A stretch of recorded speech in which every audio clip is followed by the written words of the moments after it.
Hello, this is Howard Wright, Senior Minister of the Camp Creek Church of Christ.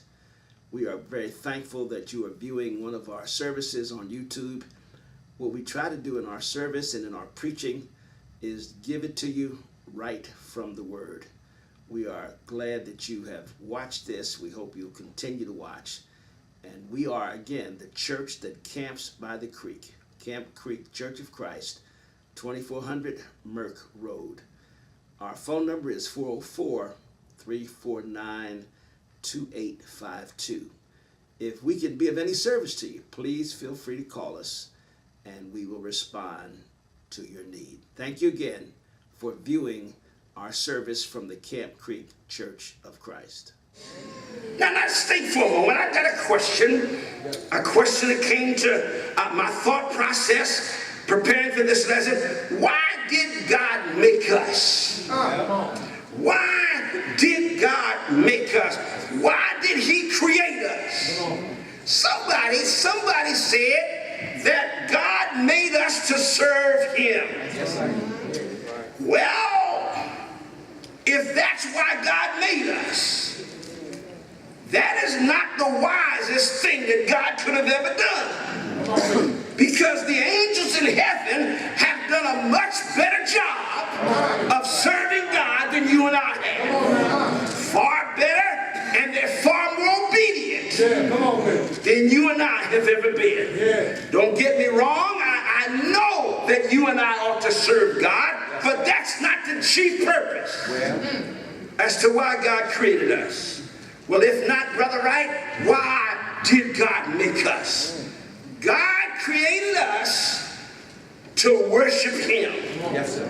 Come on. Why does God want us to worship Him in the first place? You know why? It's so simple, you'll miss it if you're not careful. God created us to worship Him because God is love. And love has to be a reciprocal act. In other words, when God gives us love, He wants us to love Him back.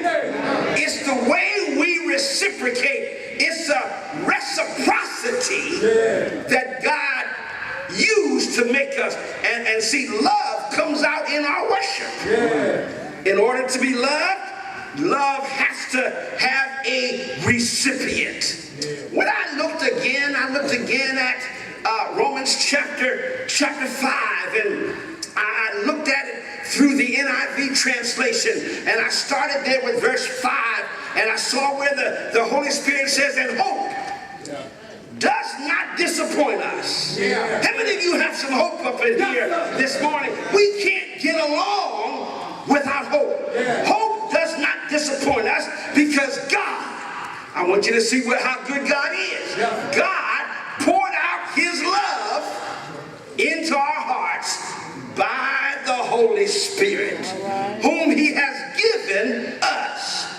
And I love this. It's almost like Paul is having a conversation. He says, you see, at just the right time. We've been studying a phrase in Galatians chapter 6 about in the appointed time, or at just the right time, in due season. You see, Paul said, you see, at just the right time, when we were still powerless. I just kind of love the 12-step program. When they get to step number 1, they said we admitted that we were powerless and our lives had become unmanageable. Well, that's just the right time that God steps in. You see, at just the right time, when we were powerless, Christ died for the ungodly. Christ didn't die for good people. Come on. Christ didn't die for angels. Christ died for the ungodly. And then in verse 8 really tops it off. But God, and this is what I want you to see, but God demonstrates. See, God is a God, He's a demonstrative God. He's a God who demonstrates. He demonstrates His love to us in this. Well, God, tell us what this is. While we were still sinners, God didn't wait till we got it together. No. While we were still sinners, God didn't wait till we put on boots that we could zip up without tying shoes. God demonstrated his love toward us while we were still sinners. Christ died for us.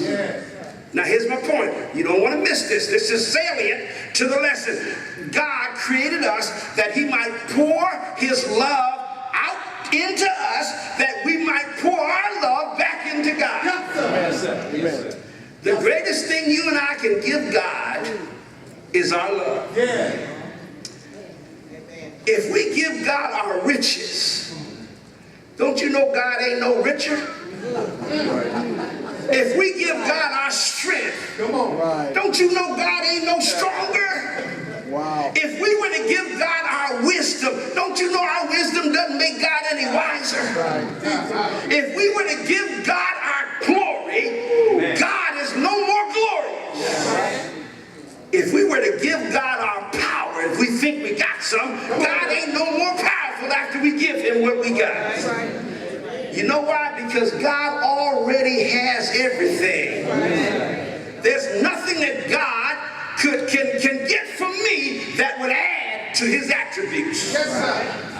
But now here's the key. When we give him our worship, when we give God our praise, when we give God our love, that meets a desire in the very heart of God.